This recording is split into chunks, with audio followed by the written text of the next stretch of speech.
I gathered 8 of the most insane Zach D Films shorts, and today I will try all of them to see if they are actually real. Starting with... Place the steak into the pan, but don't season it at all. Instead, chop fresh herbs on a cutting board and squeeze lemon juice on top. Then...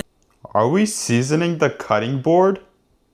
Okay. And sprinkle a handful of salt and black pepper before adding fresh butter. You see, when meat cooks, its liquids get pushed out by heat. Oh, but that as it looks cools, it sucks everything in like a sponge. So when you slice your steak on top of the seasoned board, the juices mix with the herbs and the meat soaks it back up, giving you a delicious sauce that coats every bite.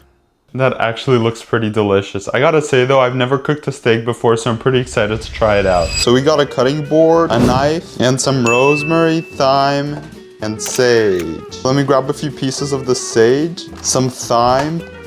It's already starting to smell nice over here. And now all we need to do is chop this up.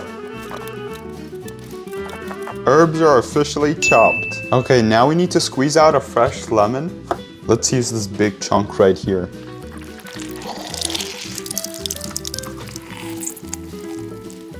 Salt. Can't go easy on the salt. And pepper. And some butter. Okay, let's put some olive oil on here.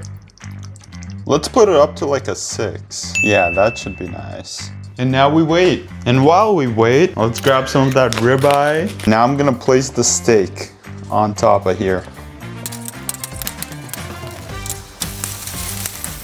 Our steak is kind of falling apart here. Hopefully it won't completely fall apart.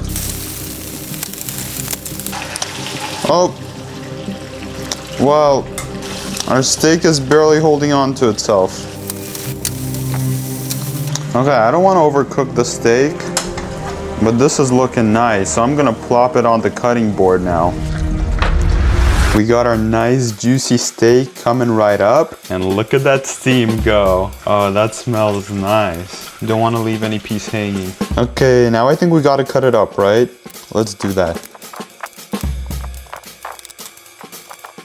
That looks like a pretty cooked steak, right? And now we gotta mix it up.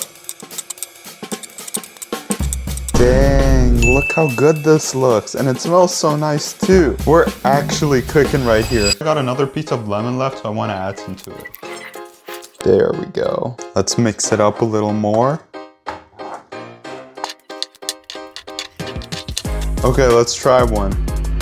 Cheers. Whoa, that's a lot of flavors in my mouth. Wow. I need to add a little more salt though.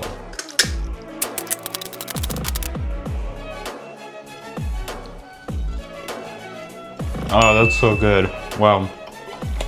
Yeah, we cooked here. That's so nice. Having a hard time chewing here though. Honestly, this was my first time cooking steak, and I think that was a major success. And that Zach D Films recipe was pretty fire, so I gotta give him a 10 out of 10 for that video. That was really nice. I think I'm gonna finish the steak right now. If you line up a row of bricks on a flat surface and space them exactly 1 brick length apart, as they fall on top of each other, each brick will knock the next one over. Dominoes, the last right? one doesn't have anything in front of it, which lets it slide forward just enough to make the brick in front of it fall flat. And as this one slips forward, it lets the next one fall, starting a backwards chain reaction until all the bricks have fallen in a perfectly straight line. That looks pretty satisfying. Let's go try it out. Okay, so I have 12 bricks here, and I want to use 11 of them for the domino effect, and I want to space them out 1 brick length apart, and let's see what will happen. Let's do it.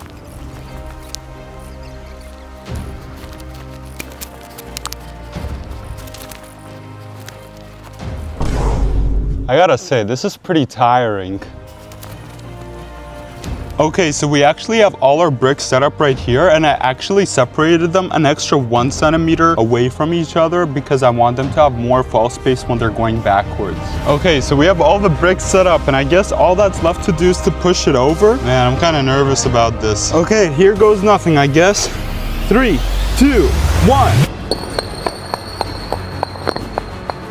Oh. It wasn't really that smooth, so we gotta run it back again.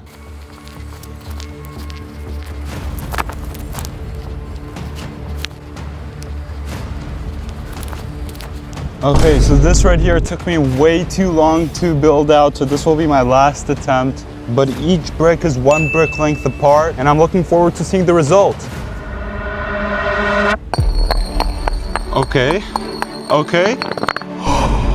That was actually pretty cool. That was pretty satisfying. I'll give that a 10 out of 10. On to the next video. Stick the orange in a glass and slice the peel all the way around. Then slide a spoon under the peel to separate it from the fruit. Do the same on the other side before pulling off the top half. Now slowly wiggle the fruit out of the bottom, leaving the white core attached to the peel. Then pour olive oil over it until it's soaked and fill the bowl shape. Why pour olive oil? Is there like some chemical reaction that happens between the orange peel and olive oil? Shaped peel halfway before lighting the core. As it burns, it'll pull oil up through its fibers just like a wick, giving you a homemade candle that can burn for hours. That's pretty cool. Let's go do it. Okay, so I got a glass cup with me right here, and I got the orange, and I'm just gonna put the orange inside of the glass cup, and I'm gonna push it a little more so that the orange went a little bit deeper inside of the cup. And now I'm gonna use my special slicer to slice the middle of the orange and slice it just like that. I'm actually excited for the final result. I'm looking forward to that. Okay, now let's take it out. Oh, shoot. Well, I just sliced the whole orange in half. Anyways, we need a spoon. Okay, now let's put the spoon through this orange. I clearly need to learn how to pay attention to instructions. Come on. Okay, we're getting some of the fruit out. Perfect. And I think the core is still on. Okay, I think that's halfway, right? Maybe a little over. And now let's light it up. Okay, come on. I see sparks. It's just sparks. Okay, no more of that lighter. Let's try these matches. Wait a minute. That candle went out. Then I spent the next hour trying to light the core of the orange. This is actually hard. But despite many attempts, I kept failing, and I must have used over 100 matches to try to create this candle. It literally like lights up for a second and then blows away. It just did it again like 3 times. But then this happened.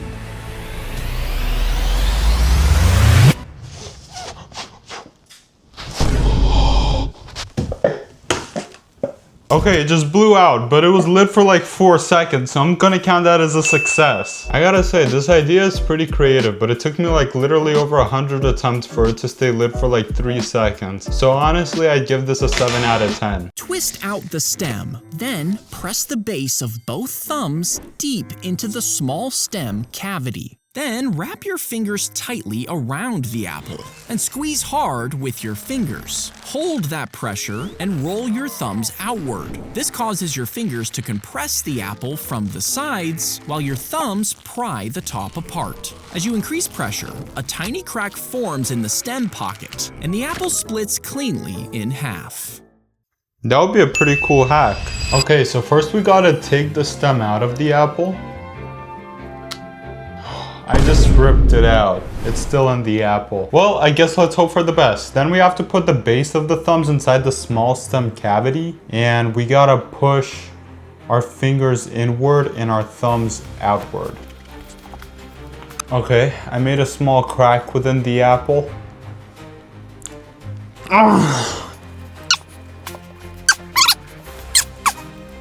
This is like a full-blown exercise right here.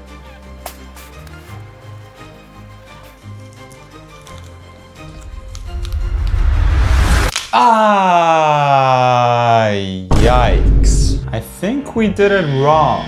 Let's try it again. Okay, I'm gonna try one more time to see if I can split it perfectly in half.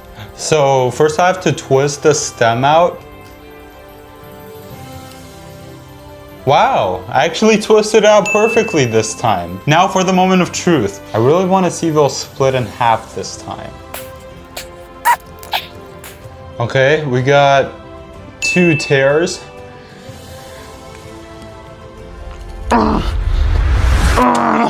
Oh, it actually split in half. Booyah! That was pretty cool. I'm giving that a 10 out of 10 right there. That was awesome. If you place an orange sideways and slice it with a sharp knife to create 2 even halves, you can use your thumb to push firmly on the peel from the outside. This will flip the orange half inside out, making the slices look like flower petals. And you'll be left with bite-sized chunks, which you can easily pluck off one by one without getting covered in juice. Oh, and that's the end of the video? You know, I wonder, what would be faster, peeling an orange normally or using this technique? Okay, so I got a massive orange right here and I'm gonna place it down. I have a very sharp knife right here and I'm gonna cut the orange in half. That was a good slice, right? Now all we have to do is push from the back and make the orange go outward.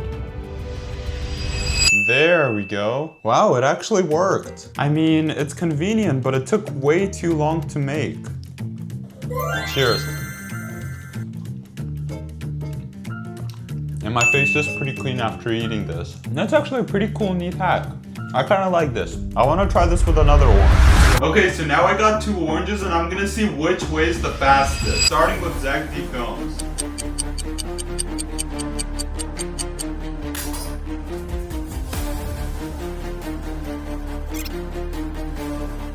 I mean, it worked, but it ripped. Okay, now I'm gonna peel the orange.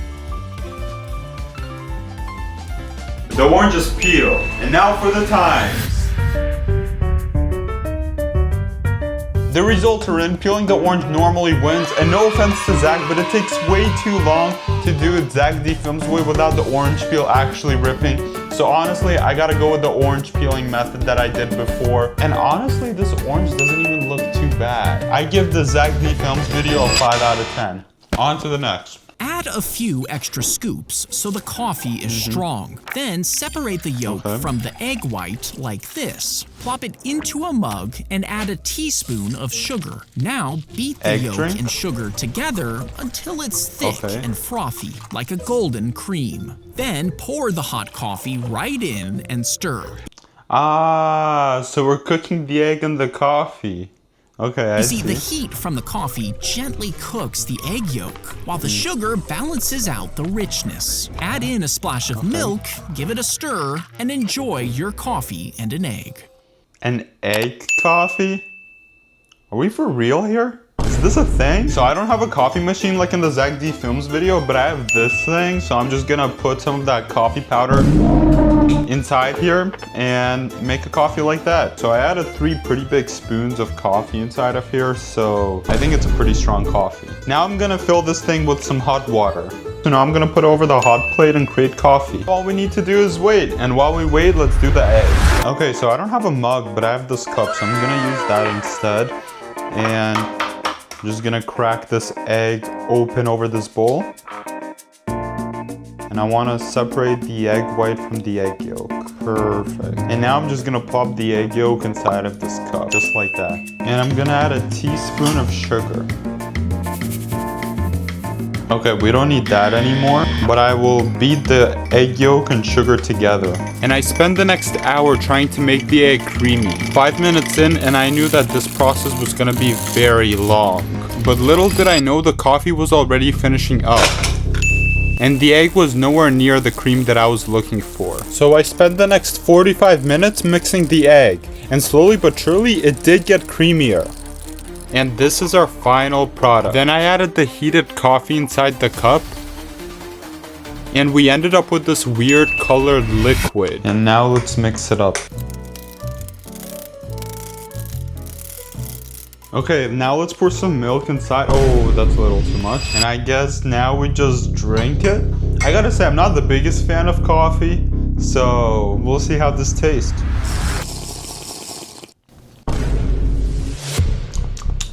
This is like a very unflavored coffee. And it also has like some sugar within it, which is kind of weird too. You know, I never expect myself to actually say that I like coffee. But in this case, I kind of like this coffee. I'm gonna give this video an 8 out of 10. This is pretty good. On to the next video. Pour the eggs into a 400-degree pan, scrambling 400, them wow. for about 4 seconds before scraping down the sides. Do this 5 times, then tap the pan hard on the hot Why plate so hard? to settle the eggs. After 4 seconds, take it off the heat. Next, tilt the pan and pull the omelet over itself. Then put the tilted edge Only onto one the burner side? for 5 seconds before folding the other side to create a seam. Next, pull the pan up quickly, and when it reaches the highest point, flip the omelet. Once the bottom is sealed, set the omelet on a bed of chicken rice and slice it open to reveal the scrambled eggs inside. Nah, that looks really good, but this process seems very complex, so I hope I'm gonna do this correctly. Okay, so I'm gonna be using this pan to cook the eggs in, and I'll put it right here, and I'll flip it to high. And while we wait, I'm gonna start on the eggs. Okay, I'm gonna put a few eggs in this bowl.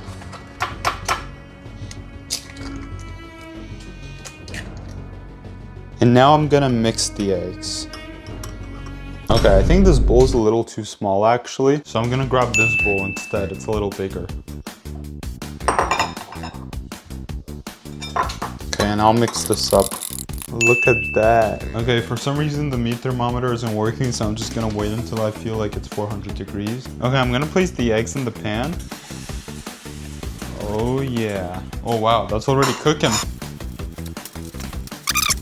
Then we gotta take it off. Okay, now I'm gonna settle it like that. Okay, our eggs seem kinda settled, not really to be honest. Okay, now I'm gonna put this on the towel and I'm gonna bend one side over. Okay, please, please. Okay, now I'm gonna put the tilted edge back on the burner. Just like that.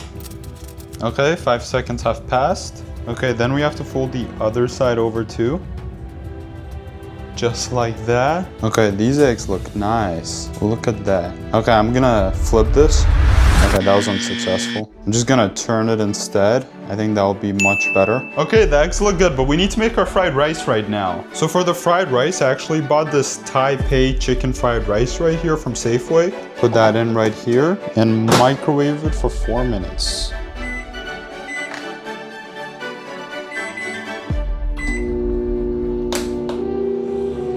There we go. Okay, I have my plate ready, I'm microwaving the fried rice, I have my eggs ready, and I'm really looking forward to trying this out.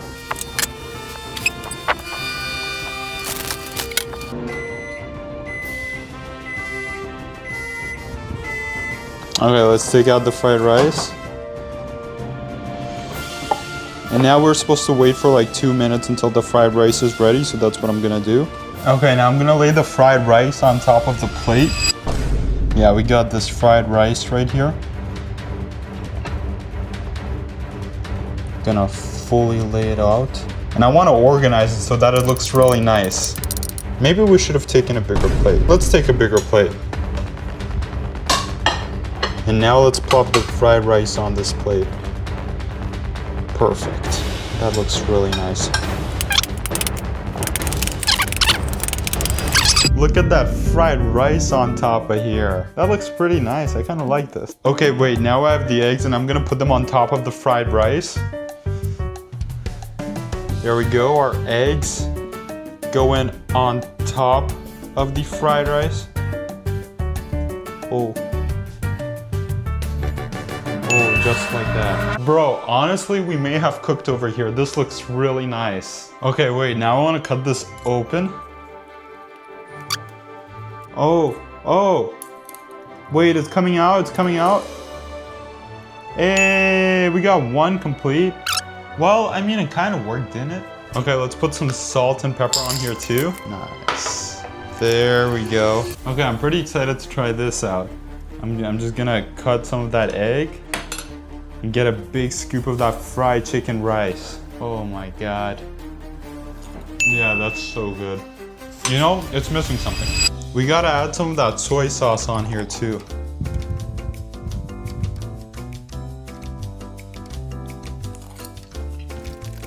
Wow. That soy sauce mix is the goat of all food mixes. That is literally the best. I honestly didn't expect this to be that good. And the soy sauce edition makes it a 10 out of 10. There is a secret about Skittles that the company doesn't want you to know about. Okay. You see, they claim that the candy comes in 5 different flavors. Yeah. But the actual truth is that they all taste exactly the same. The only What? difference is their color and scent. And according to neuropsychologists, that's enough to trick your brain into thinking they have different flavors. Just color and scent? Bro, there's no way this is true. I've had Skittles so many times and all the candies taste very differently from each other. If this is actually true, then my whole childhood is broken. So here I've got this bag of Skittles, which by the way, I've had many times in my life. And if I look at the back of this bag, according to the bag, there are 5 flavors of Skittles. There's strawberry, lemon, lime, orange, and grape. So I'm really not convinced that I won't be able to distinguish between the flavors this time. So I'm gonna open the bag. And I want to pour out all of the flavors here. So we got orange, lemon, grape, lime, and strawberry. By the way, I just want to say on the back of this bag, it says bite-sized candies, natural and artificial flavors. So I don't know, but I expect there to be some natural flavors here. Okay, so we have our first candy right here, which is orange.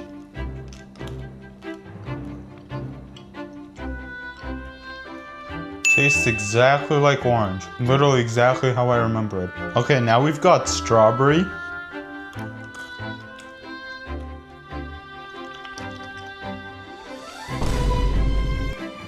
Literally the exact same taste. Okay, now we've got lime. Tastes exactly how I'd expect lime to taste. We've got grape. This is my favorite flavor. Obviously, I remember my favorite flavor. And finally, we've got lemon. Yeah, this is the Skittles flavor that I hate the most. And obviously, I'd recognize it too, because who doesn't? So these are the 5 different flavored Skittles. So I have this cup, and I'll place all the Skittles inside. Okay, now what I'll need to do is I'll need to close my nose and shut my eyes and shuffle the Skittles. And what I'll be doing is I'll be randomly grabbing each Skittle and trying to guess which flavor it is. Coming right up. Okay.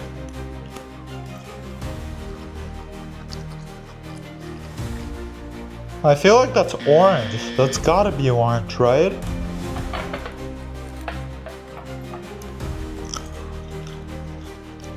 There's less flavor for that one.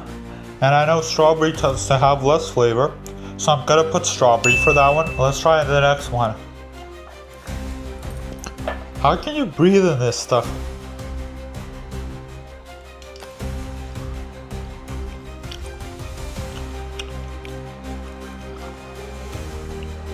I know my favorite flavor, and that tastes exactly like my favorite flavor. That has to be grape. Oh my god, bro. Oh, hell no, man. Okay, I think this is the last one, right? Oh no, this is the second to last one. Okay, this one doesn't really have a taste. I feel like lime is probably like the least flavorful out of all of them. Okay, and now the last one. Okay, this one's gotta be lemon, right? Lemon is the only one we didn't guess yet. Yeah, that one is lemon. I'm guessing lemon for that one. Okay, wait, I'm actually curious. How did I do? Oh my god, I got 1 for 5 and I switched out lemon for grape? Bro, I'm toast. Dude, I guess Zach D was right. The flavors are all the same and it's just the scent and the color that's different. Okay, that's pretty disappointing. I guess for this Zach D Films video, I'll give it a 10 out of 10 since I completely got bugged down. Leave a comment on which Zach D Films video you enjoyed the most. I hope you guys enjoyed this video. Please leave a like and subscribe to the channel down below. This really supports me and I'll try my best to create better and better videos in the future. Until next time, I guess. Peace.